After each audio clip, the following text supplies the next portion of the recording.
Welcome back, everybody. So we are on day 8 of the hashtag 12 Days of Yule challenge started by Ivy the Occultist.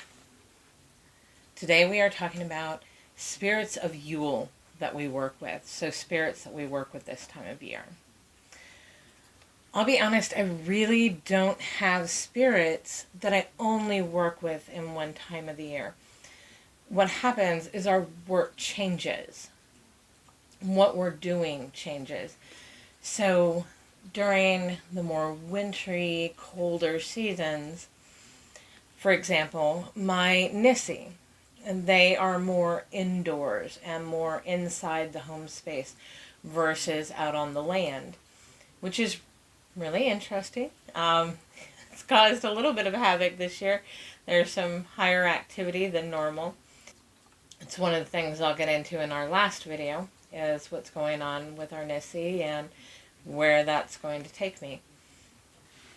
And for those who might not know, Nisse are gnome-like. So Nisse are the Nordic version of gnomes and the original, probably where the inspiration of garden gnomes came from, or they are the same. It really kind of depends on who you want to talk to and how that goes. To me, they're the same. They're just grew and evolved with time and culture the same that we do. When it comes to my trees, the trees are slumbering, and I do a lot of work. I probably do more work with trees than other plants in general. And it's still there, but they're at a slumber point, so it's really slow. We're not really working on anything in particular. We're just kind of flowing through the season. One of the things in my work, I deal a lot with spirits of the dead and souls of the living. And it's interesting that when it comes to spirits of the dead, for November and December, they're very, very active, especially in December. And we start having a lot more of them hanging out and coming in and out and passing through. I work heavily in ancestral souls, so the ancestors that are connected to my soul. But at the same time, I have heightened activity from my general ancestors during winter. They seem to be a lot more talkative and prevalent in that way. And, it's generally the time that they, want to be known, want to be remembered. And maybe that's because I have a little bit more downtime than I do in other parts of the year. And so we're a little bit more quieter and we're a bit more inward. And so a little more apt to listen and take more time.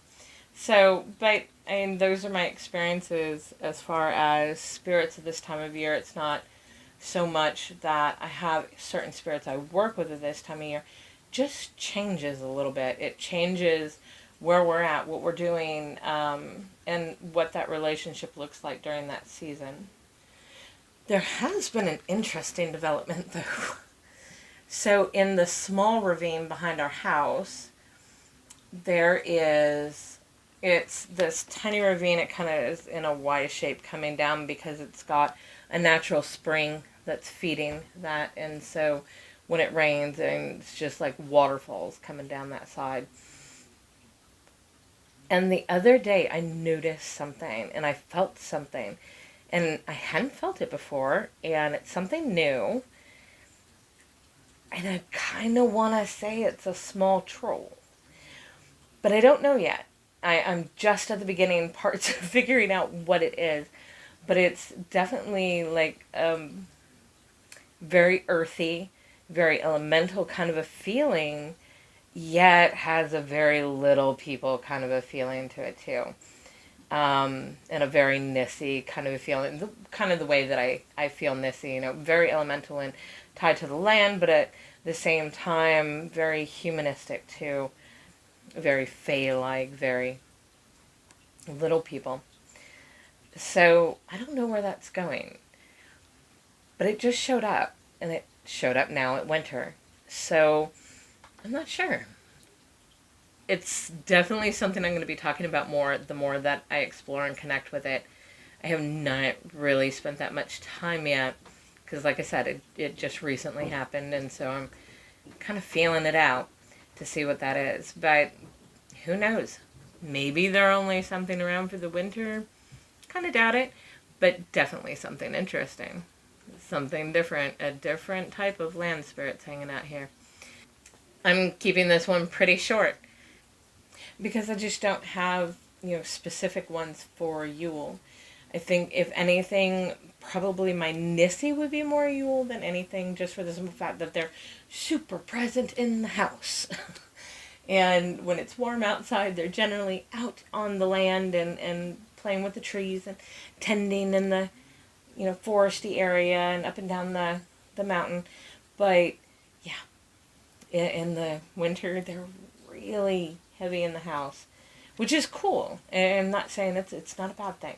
It's just sometimes gets a little bit crazy.